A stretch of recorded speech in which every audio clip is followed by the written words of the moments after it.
Okay, good afternoon. It is my pleasure to introduce Dr. Ed Howard as today's seminar speaker. Dr. Howard is the Chief Science Officer of AeroFarms. He has over 50 years experience in agriculture from milking cows to designing milking equipment and aeroponic plant growing systems. His career has included roles of product manager, business analyst, student teacher, farmer, general manager, president, CTO, and CSO. He has served on many charitable committees, volunteer boards, and American Society of Agricultural and Biological Engineers Standards Committees. Dr. Howard graduated from Colorado State University in Bachelor of Science in Microbiology and Animal Science, as well as a Master of Science in Animal Science. His PhD in dairy science is from the University of Wisconsin-Madison. He has assigned several patents to the company.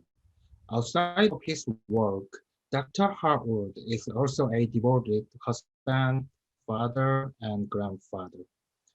The title of his seminar presentation today is Little Factories. With that, I will turn it over to Dr. Howard. Thank you. Thank you very much for that introduction. So I did some thinking about what I might present. And I guess at this stage in my life, I tend to, I'm not quite doing the level of science that I did before. My role now is really as a historian and a person who helps others out with sticky problems. And I like that. That's fun. Problems are good. So I thought about what have I been dealing with for the last 15 years in terms of plants. And for a while, our whole facility was called a plant factory. And that terminology came from Japan mostly, Dr. Kozai. And but now I think it's time to focus on all the little factories that are inside a plant factory. So I have three parts to what I want to present. One, I want to share AeroFarms technology because I think that will help understand a little bit about where I'm coming from, mostly where I've been. And I want to share a recent example of research that's coming almost to the end of its term. And then I'm hoping that we can have a bit of a discussion. I'll prompt it with a slide that has what I would call and taking it further, taking the ideas that and the barriers, so taking the barriers away from looking at plants as little factories. So AeroFarms is on a mission to grow the best plants possible for the betterment of humanity. I like this mission. Lots of times people don't share theirs, but this one I think is a very good one and makes sense and conveys what we want to do. We're also a certified B Corporation and a part of the or a founder actually of the Circular Economy 100. So the basic technology I'm showing here, this slide's probably 10 years old or better, but it includes all the necessary elements. And so I'll start from the bottom. Let's see, I had a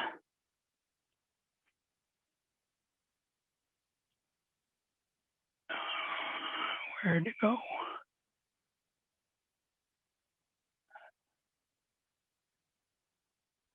Okay, well, I had something that would allow me to show you where I was looking. So, well, that's okay. So the solution chamber at the bottom really refers to a tank that's at the very bottom of the, I call it a machine that grows the plants, and it holds the nutrient solution, and that nutrient solution is pumped up to every one of the levels in order to mist the roots. So that'll tell you that we're an aeroponic system, not a hydroponic system. Excuse me. So, and then we have a cloth medium, and that's kind of my contribution in terms of IP to our company. It has allowed us to do a couple of things very nicely. It is very good at promoting the imbibition of nutrient solution by the seeds. So in general, we cut seed germination in half by using the cloth medium. It also provides a barrier so that we can spray the roots, but not spray the plants, which means that we can harvest plants when they're ready to be harvested, and they're completely clean. They have not been sprayed with anything. They have not received any contamination whatsoever. And then there's the mist, and we've learned a great deal about nutrient solutions, different ones. We've also learned about the diseases that come with nutrient solutions. So, and that's an important understanding, because it's a pretty tight recipe in most cases in order to provide healthy plants. And then the shoots are above the roots, and those shoots receive light from just above, from LED lights. We've been using LED lights since, I don't know, somewhere around 2010. So, and this is an area that to me has been fascinating. Once we got to the point of where we could use monochromatic light, we could then begin to play around with what a plant does when it's given a particular spectrum. And so the intensity is not quite as important. It has ranges for different plants. Lettuce is kind of on the low end of the intensity. Other things are very high on the in their required intensity. But we have the flexibility then to provide color mixes of lots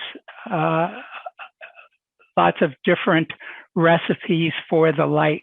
And that has taken us, I'm going to explore that quite a bit in some future slides, but it's an important component of this unit. So here you can see what it looks like when you build a whole bunch of them and you put them in a room and you stack them one on top of each other, and you increase the size of the reservoir in order to accommodate the recirculation of all these levels. We do use scissors lift in order to get to the upper reaches of each one of the machines. And that has not turned out, I mean, some people use that as a negative for us in what we were doing. It really has not turned out to be that way. You have to train your people, however. You'll notice that there's a little bit of UV over here, or that's what it is. And it's not the magenta pink or blue red combination light that's giving this. There's some UV. And so one of the other things to play around with in terms of spectra and intensity is you can provide it at different times for different durations and get different results. And so it's fun to do all of this experimentation. So now I'm going to move to a recent example of research that uses this technology.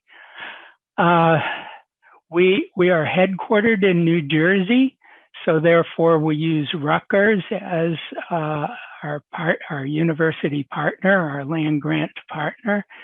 And here we have, it's titled a triangular data set. That just really means that we have three related sets of data that we bring together for cool purposes.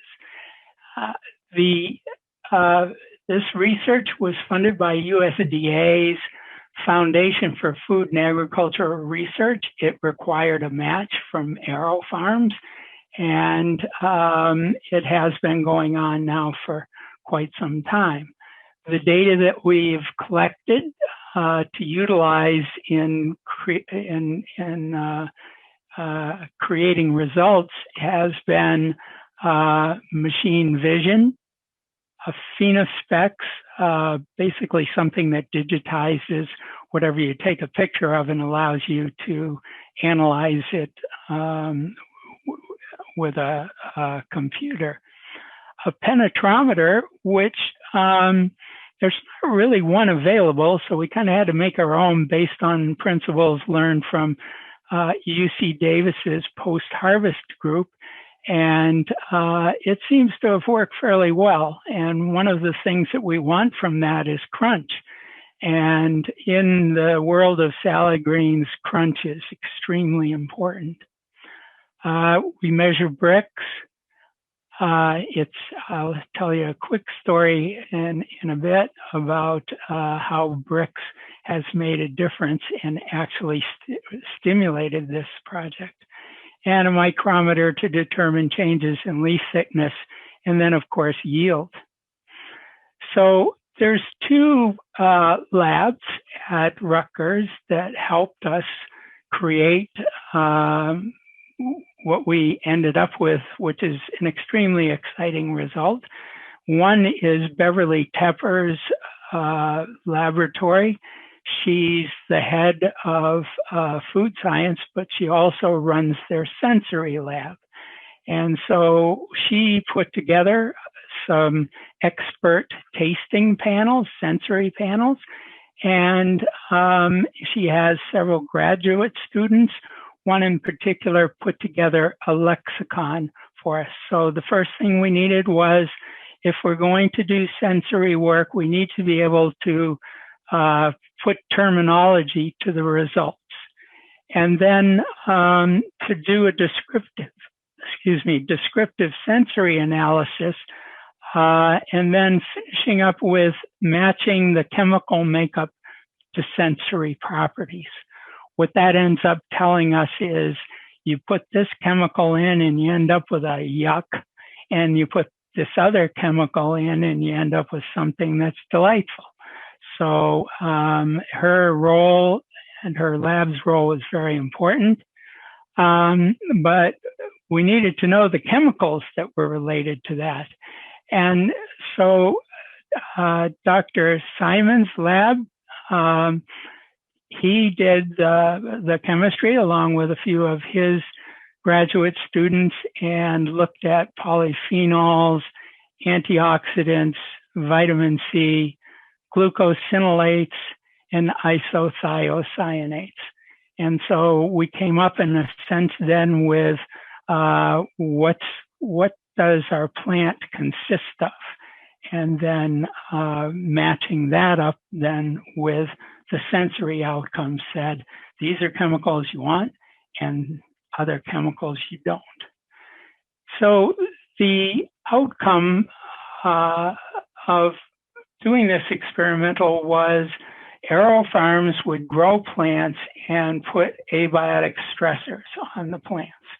So we would play around with temperature, humidity, pH cycle, I think we played around with a couple of other things as well to create a stressed plant which pushes the secondary metabolites, the defensive mechanism for the plant. And then the sensory lab plus the chemistry lab gave us a bunch of information to tell us what changes those abiotic stressors made. And then that can result in a demand change in the grocery store. So I guess in a sense, the holy grail here was, let's make something so perfect, nobody will buy anybody else's stuff but ours. Okay. Yeah, I guess one other thing to say here, we did all of this on the selection of the plants, i.e. the selection of the genetics. And then we looked at the phenotypic plasticity. So the way I think of that is you pick a certain set of genetics, and then you put the stressors on there, and you get this what's termed plasticity, phenotypic plasticity. You get a whole lot of different phenotypic outcomes from imposing those stressors. Okay, and then more practically speaking, we asked Cornell's breeding people to help us find plants and plant varieties that would have some variance in that plasticity, some visible and or measurable in some way plasticity. And that then, at least as a first pass, would give us a lot of input into what to do next. So, excuse me, so we might change the colors and the intensities like there is in the top middle set of boxes.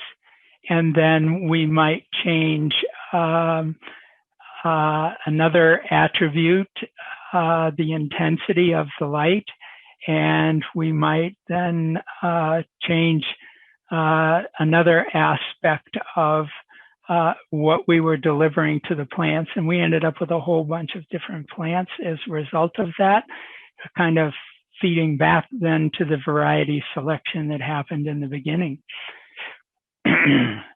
So then, when those plants were ready to harvest, we sent them to the both labs simultaneously, and the chemistry function was done, and the sensory function was done, and we ended up then with a lot of data to help us along. And this became iterative.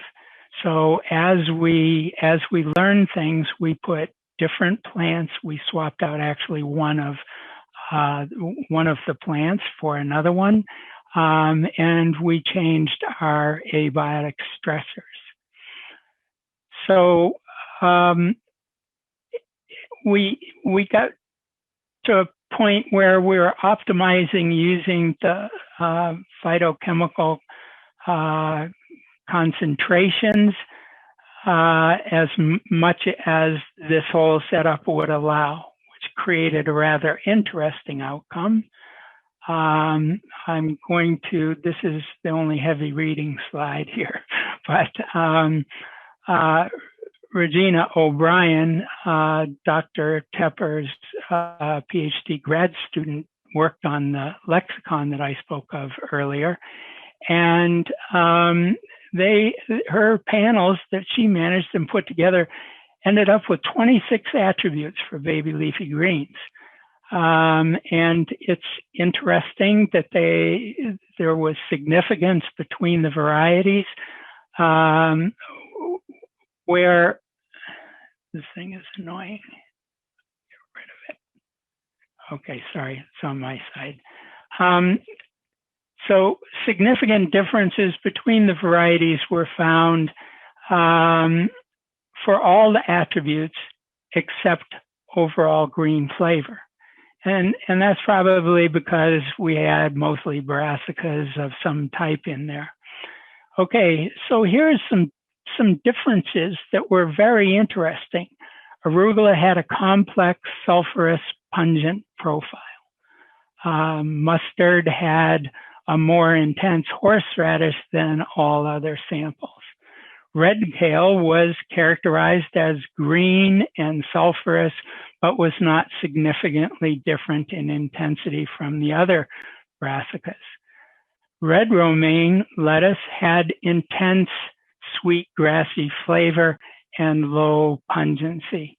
And pungency, if you're not familiar with that word, is sort of like the strength of the sensation. So there's in Dr. Simon's lab, they used instruments that would give us outputs. And some of these are hard words to spit out, but these phytochemicals likely contributed to the sensory quality of these plants. So, so these first three, Regina O'Brien, Laura Brindisi, they were graduate students in either Dr. Tepper's lab or Dr. Simon's lab. John Van Wagenen works for us and was the person in charge of the project from our point of view. And then there's two professors.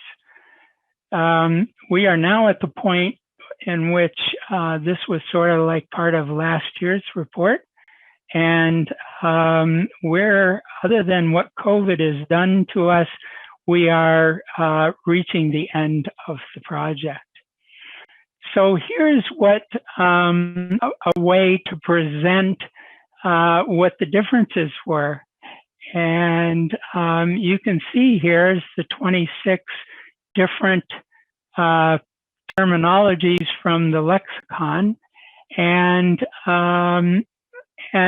also then where they showed up according to the sensory panelists.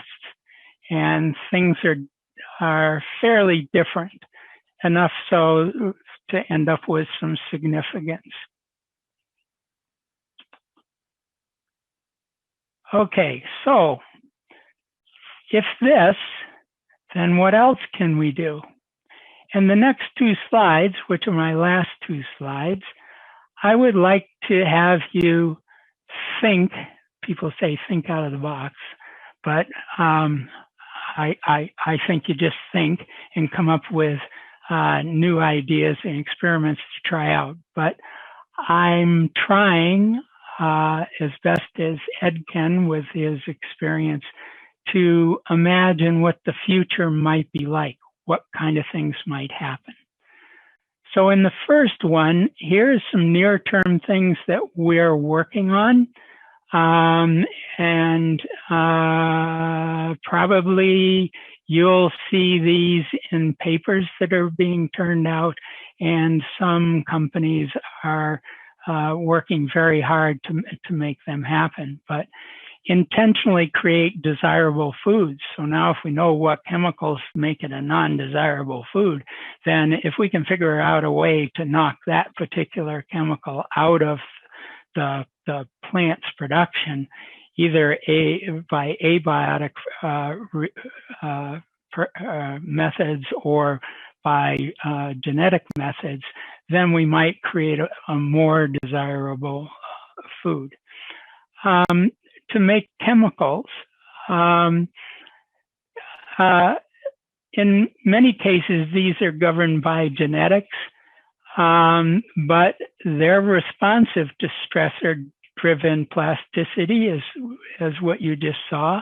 So the chemicals that are produced can be very interesting. We participated briefly in a project to take Siberian dandelions and make natural rubber from them. unfortunately, the economics don't quite work out right now anyway. There's no shortage of natural rubber. If there should become one, we would want to follow through on that. You cannot land an airplane without natural rubber tires because the synthetic ones explode. So, and also look at varietal anomalies. Those dandelions, I guess in a way you could think of the sap that comes from them as being an anomaly of that particular plant, but there's lots of others. Rainbow of colors. So it seems as if the world is moving towards more natural things, I guess would be one way to say it, although USDA, I don't believe, has yet figured out what natural means. But the coming up with a rainbow of colors stems from a visit that we had by Mars, the candy company, who wanted to get rid of their FDA number 5 and FDA number 6 and et cetera, all that kind of stuff, and wanted to have a natural set of colors. And it turns out that there's a professor at Cornell who has used kale to come up with pretty much a full rainbow of colors. That taught me a few things about extraction because his range of plants are mature plants. And mature, when you want a particular chemical out, you have to get rid of all the other stuff that you don't want. And so optimizing the extraction process is very important if you're going to produce chemicals. And I think that growing baby leafy greens and doing some of the things like creating that rainbow of colors will make extraction a whole lot easier. The yields, so it's interesting. The yields kind of work in an opposite direction of the age or maturity of the plant. But somewhere in there, there's a place where the plant is, when ground up and put into an extraction process, or maybe it isn't ground up, but put into an extraction process, that you have an easier job of ending up with the chemical. Easier, I think of as less expensive to do.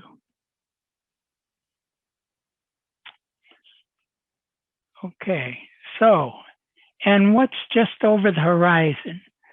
So we're seeing a lot of work being done in biosensors. It's covering the map. I think that it will take up a lot of the next decade of plant research.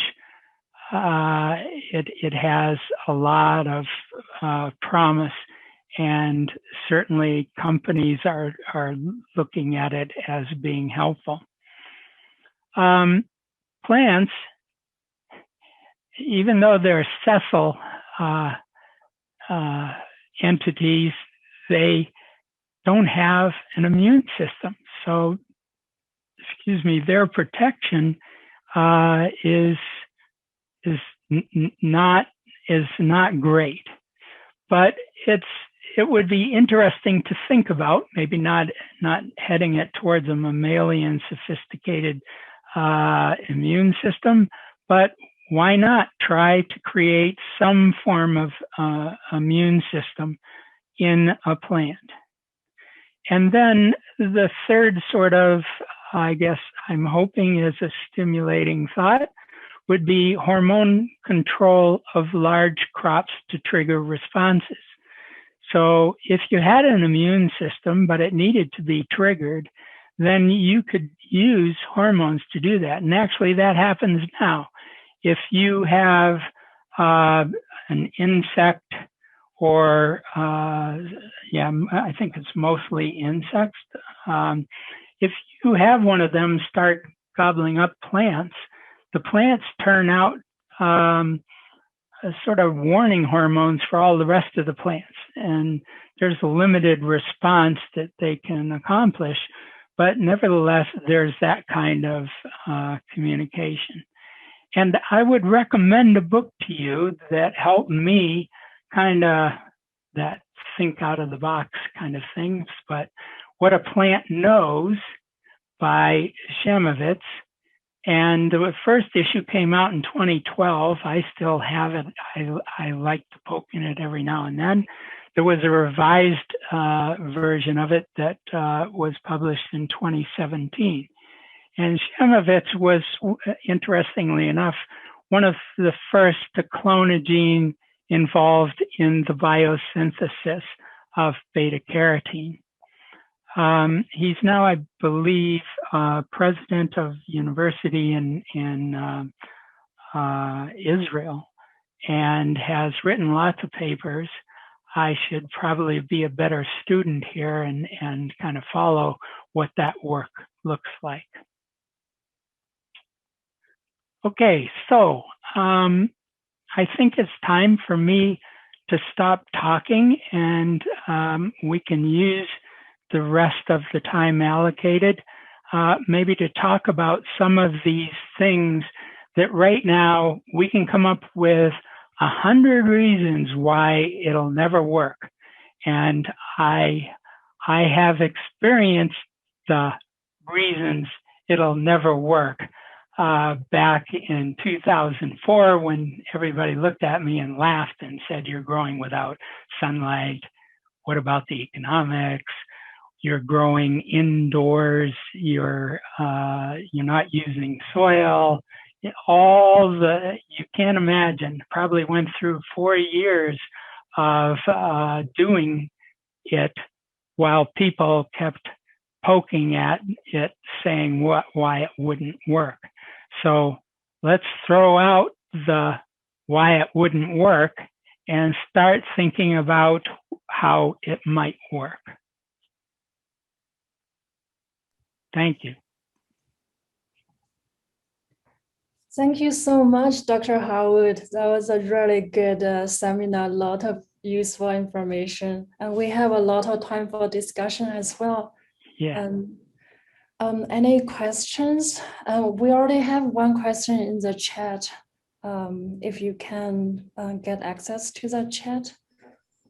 Yep. Okay. How long can the cloth be reused? The cloth, the cloth really only ends its life when the labor that's used to clean it and make it ready for the next cycle damages it. So that it's a polyester. It's very resistant to damage otherwise. And it's very good about going through a washing machine and a dryer to help us get it clean.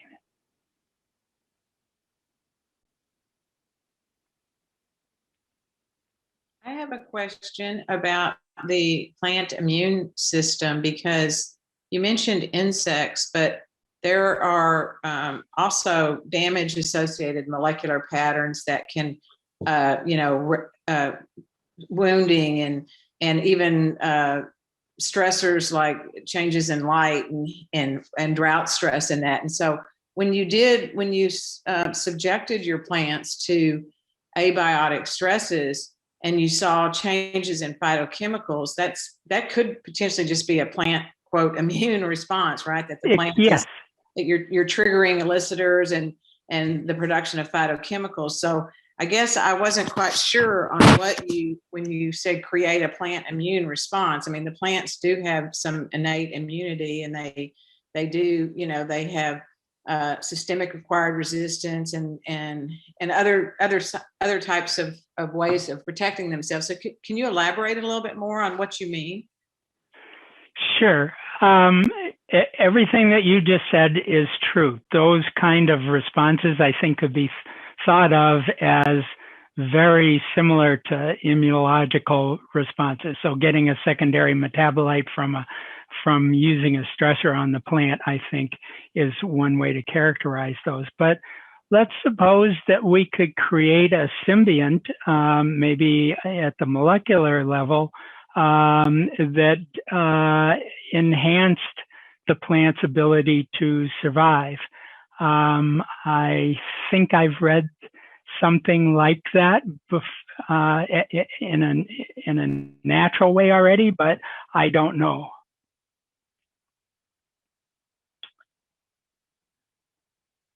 Thank you. Yeah.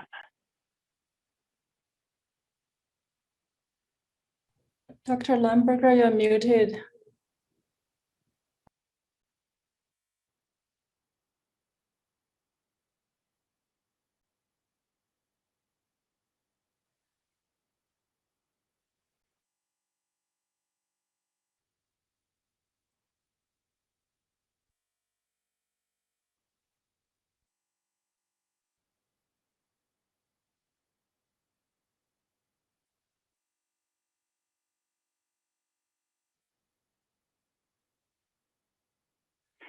Yes. So the very last step of seeding the cloth is spraying it with 200 ppm of chlorine.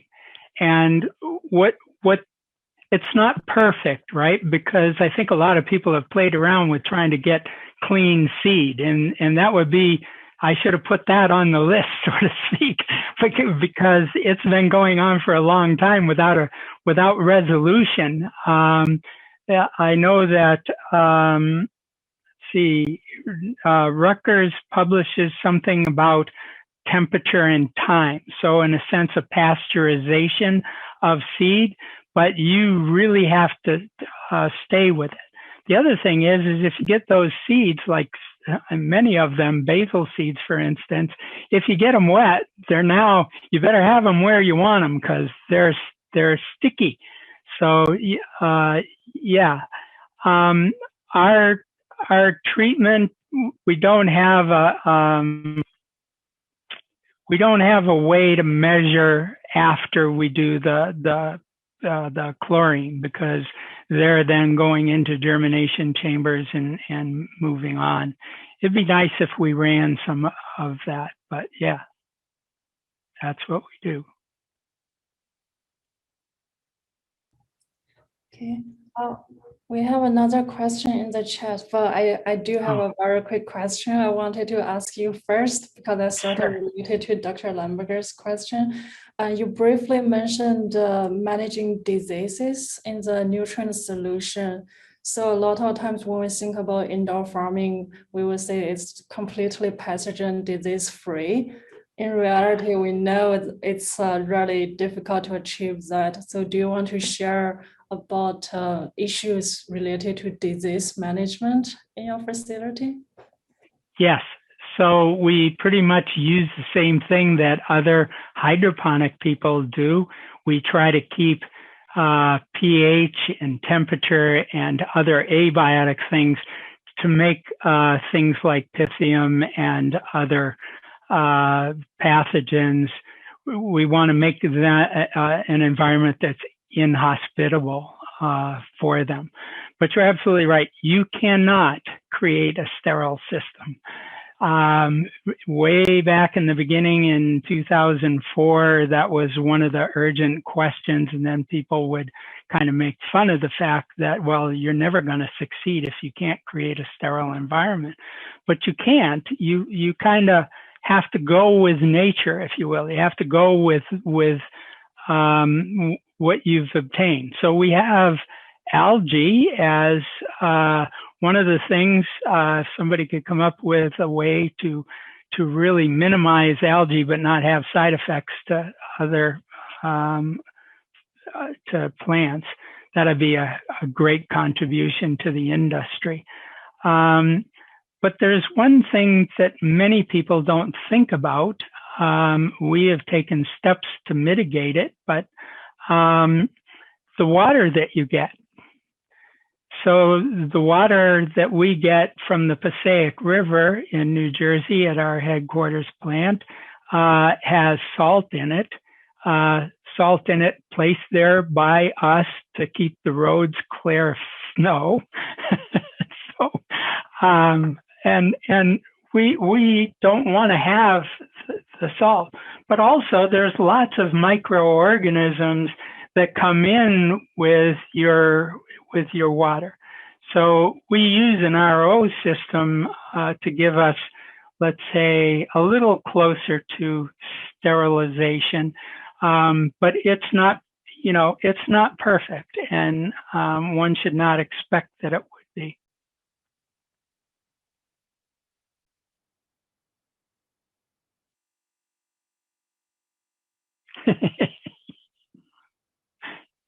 Yeah.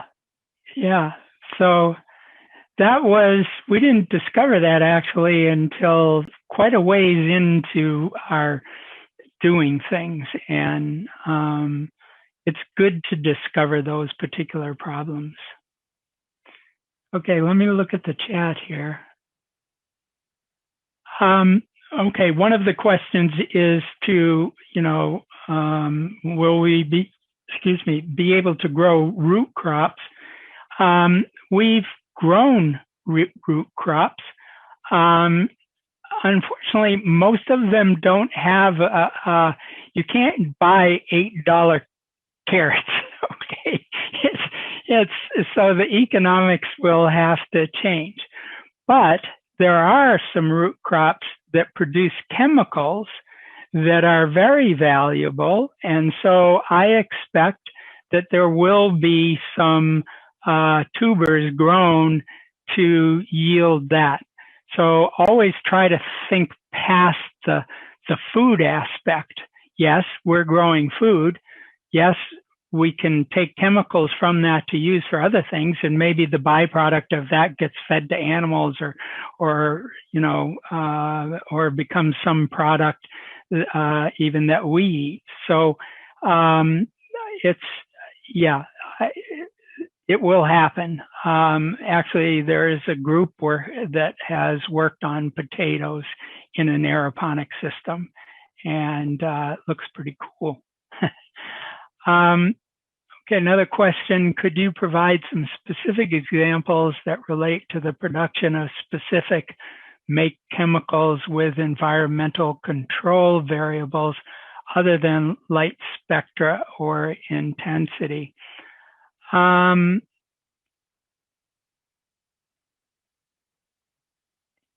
Yeah, so this will come pretty close. It's kind of a cool story. My father's mother was very good at growing in her garden, and she won all the prizes at the fair. And my mother's grandmother was horrid at it, and she always lost. And they didn't live more than half a mile away. And I can theorize now. I can't go back and necessarily do the testing of it, but I theorized that the pHs were different, and that the lower pH was the successful one, and the higher pH was the unsuccessful one. And I do know from our experimentation that arugula responds in a similar way relative to the glucosinolate that gives you the pepperiness.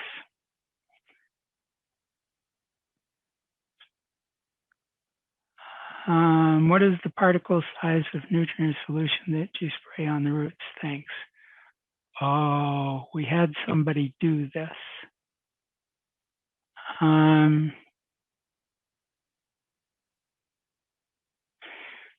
It's a little above 50 microns for the droplets, which is unfortunate because at 50 microns, they kind of stay in the air, and we would like them to do that. But there's always a trade-off here with the spraying mechanism, and that is clogging, okay, versus getting really small droplets to make things work. There are other ways, though, to create small droplets. without having nozzles. So there are ways to fix it. There's another question from Lauren that you may have skipped over. Oh, what advice would you give? Okay, what advice would you give to horticulturalists interested in aeroponic farming? Also, do you see any market demand for aeroponic phytochemical production for something like nutraceuticals, antioxidants, supplements? Yeah, okay, so advice for aeroponic farming. I think the two best pieces of advice anybody can get who's going to go into farming is that you retain your curiosity, because it'll help you so much in solving any of the difficulties that you come up with. It'll also have you reaching out to people that have knowledge in whatever you're looking at, either how to do something or how to fix something. It will have you interviewing people and gaining knowledge. So I'm really saying curiosity drives knowledge learning, and I think that's very important. The other thing that's always kind of been with me is serendipity and having my mind open to it. So in a number of different situations, serendipity has fixed problems, added people to the organization, all that kind of stuff. And serendipity is like sitting down in an airplane next to somebody who's an expert in something you want to know more about, or sitting down next to somebody who's so hungry for knowledge, you want to hire them. So serendipity, I think, is very important. Okay, so the second part is, do you see any market demand for aeroponic phytochemical production for something like nutraceuticals, antioxidant supplements, etc.? I can't clue you in because of the customers or clients that we're working with, but yes, we're working in those areas. It's interesting to me that there are many companies now who are seeing this as a future. So they're building systems to work use themselves, or they're coming to us. And our key advantage in that situation is that we have a production facility. So we can take things that are done in small rooms and prove them out to the company's satisfaction, and then shift them to a significant increase in production. So, and believe me, sometimes things fall apart when you go and get bigger. Every time you make a change, there's going to be some consequence. So it's important to be able to take things to that level if you're going to offer somebody a solution. Thank you. We have another question. Basically, is why you chose aeroponics over other type of systems? Okay, so this answer is it's not the one you're going to think of. Okay, I was told that aeroponics was the Cadillac, and I had to have a Cadillac. So that really pretty much cemented it for me. So I just explored it as thoroughly as I could. Companies, the hardest decision you make is to pivot or change in a company. And so if things are working pretty good for you, you stick to your guns and keep on going. I think that's pretty much the case with the aeroponics, especially enhanced by the cloth. Maybe the follow-up is, do you experience any issues with aeroponic systems? Like, do you experience like pump failure or the sprays blocked and the very small buffering capacity? Yeah. So with all systems, there's issues to be dealt with. Anything that has electromechanical or just mechanical equipment is going to break down. And some of the ways to make that less painful for you is to have good definition of critical spare parts and keep those on hand. It's also important to do proper maintenance. So I have a bunch of friends around here and they're kind of tired of me saying, okay, how come you aren't maintaining that? And believe me, I can tell the last time you saw that because there's 2 or 3 layers of cobwebs on it. So, you know, it's just paying attention to details, putting together lists of spare parts that are necessary, and then some kind of preventive maintenance as well. So we have suffered probably everything that's on that list, plus a whole bunch more. And each time we take it as a learning and ask ourselves, okay, we don't want it to happen again. How are we going to prevent it from happening again? Or at least make it easier.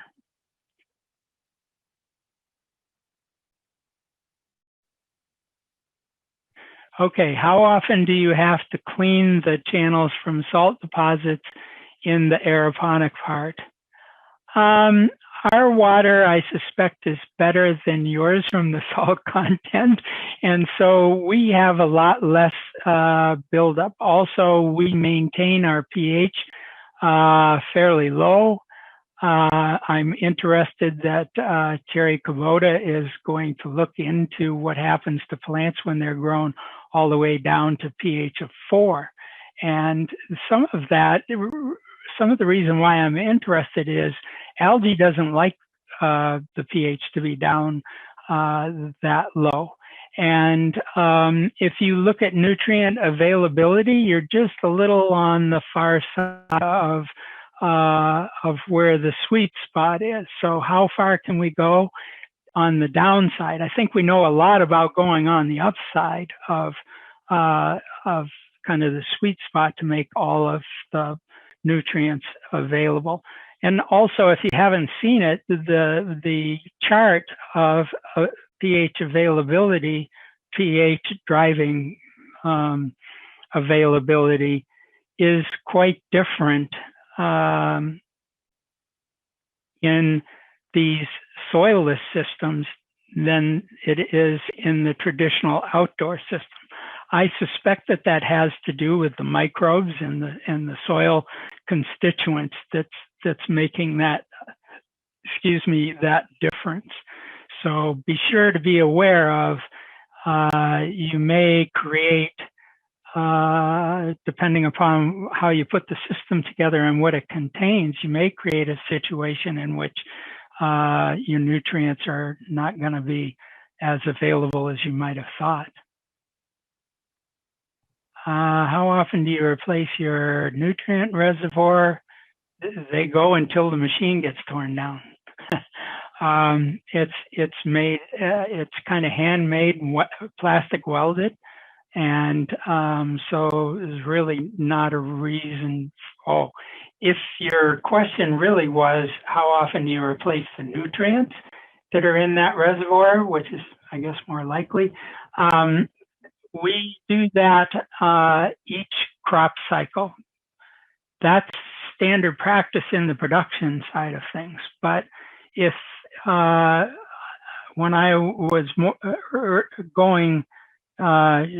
doing production earlier, I didn't change one for a whole year just because I was curious to see what would happen, and it didn't go wrong. And the thumb rule I was given, and I'm not sure where I got this thumb rule, was you replenish what gets taken out of the reservoir one time with nutrient solution, and the next time with plain water, and then nutrient solution water. And so that was the methodology that I used. My reservoir was quite dark, and so was much of the plumbing, and that kept down the algal issues that would show up if you were to run a system that long. Increase crop yield and beneficial compound and product status.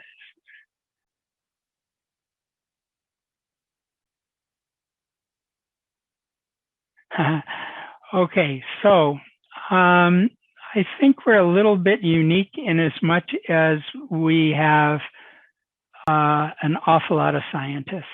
And so our interest in terms of the question that was asked, priority between crop yield and beneficial compound and or better growing situation. The interest that we have is, I don't know if I can say a majority of it either way. We use them to help each other. But we're not as yield focused as most farmers. We like the clients. It makes life exciting to have a client come to you and say, I want this plant to grow in 5 days, okay, and be half as big as it currently is, and I want my berries off of it to taste great.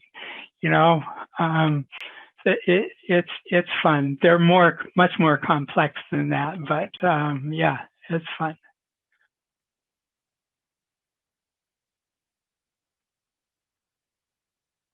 So I think. Yeah, that's really great discussion we have, and we still have time for more questions, and feel free to ask questions directly. You don't have to type it into the chat box. Then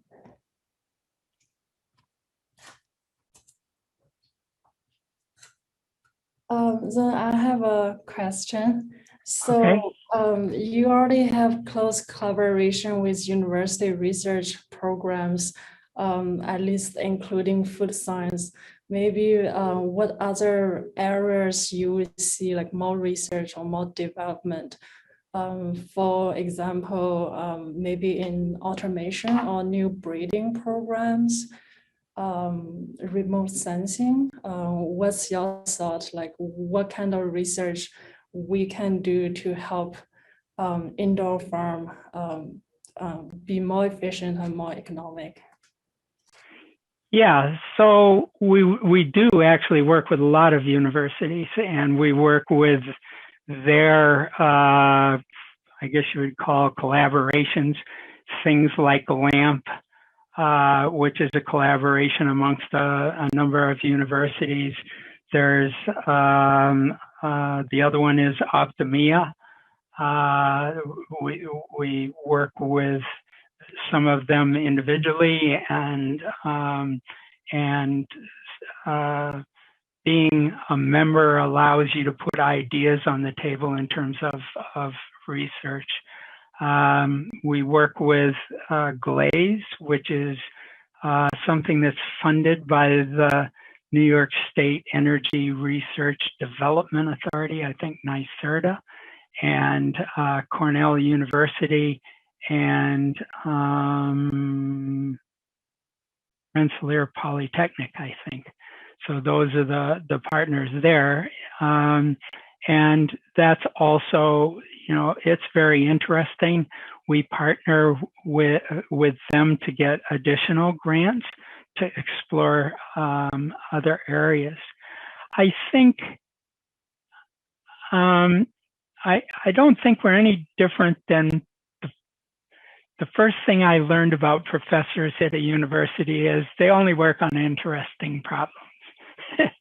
So I've kind of characterized it that way. I think that I've thrown out quite a few potential ideas, you know, as I've been talking here. I think it's just a person who needs to reach out and say, I'd like to collaborate with AeroFarms on this particular one.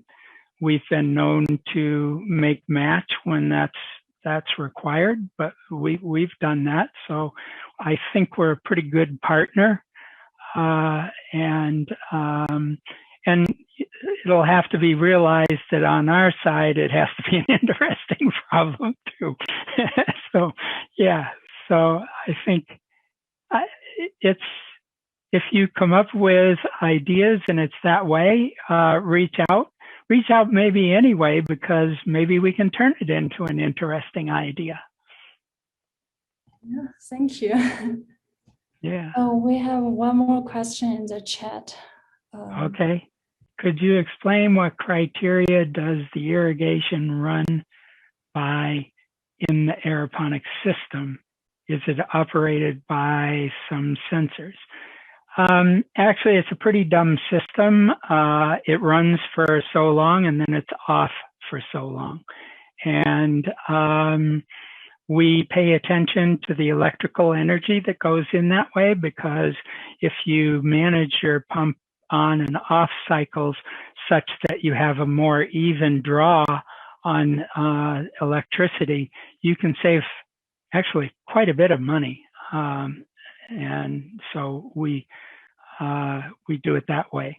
In terms of sensors, I don't know, we've tried a few, so there's another area. I think the most recent sensor that's been added to those available is a nitrogen one. So you can buy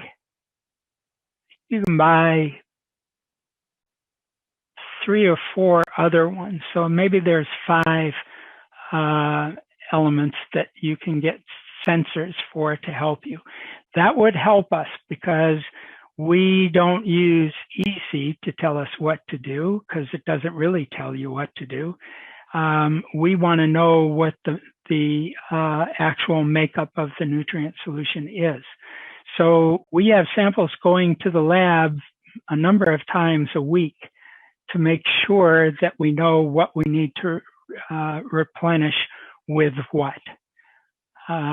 So if you want to work on how to create sensors to do that, I'm all ears.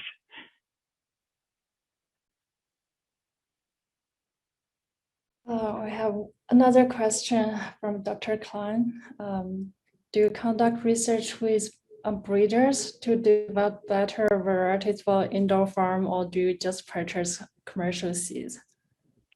Okay, so for our production facility, we purchase commercial seeds. But we work with a number of breeders on several different crops in which we are trying to perfect a variety that will meet certain requirements. So we have quite a bit of that activity going on.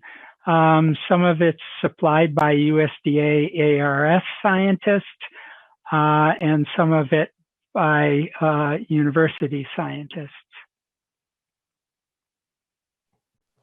So is that work done through funded grants, or like with the USDA, it might be a different kind of agreement, but with the university scientists, do you do it through like USDA grant, AFRI, or some other kind of granting program to get the funds? Sure. So along with AFRI, we have SCREE grants. Let's see. I'm thinking there's one there that I'm not thinking about now, but we like to, to utilize what the government has to offer and partner with a university on that. So even though it doesn't always make it a requirement that you have a university, we feel like it strengthens our proposal and that we end up with better results from doing so. Thank you. Yep. We are 4 minutes past 5 and we've had really great discussion, but I do want to ask, do we have one last question for Dr. Harwood?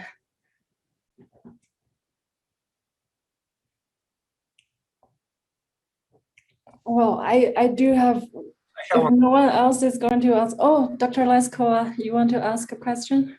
Very interesting presentation, Dr. Harwood. I just wanted to follow up from the previous question from Trish. Do you see, from your perspective, from the industry perspective, more needs for breeders to specialize in certain technologies to improve, crops, traits, chemicals, whatever? I do, and I see technologies changing for the breeders. So we have been for a while exploring speed breeding, and look forward to having that help us with ending up with the variety that we want.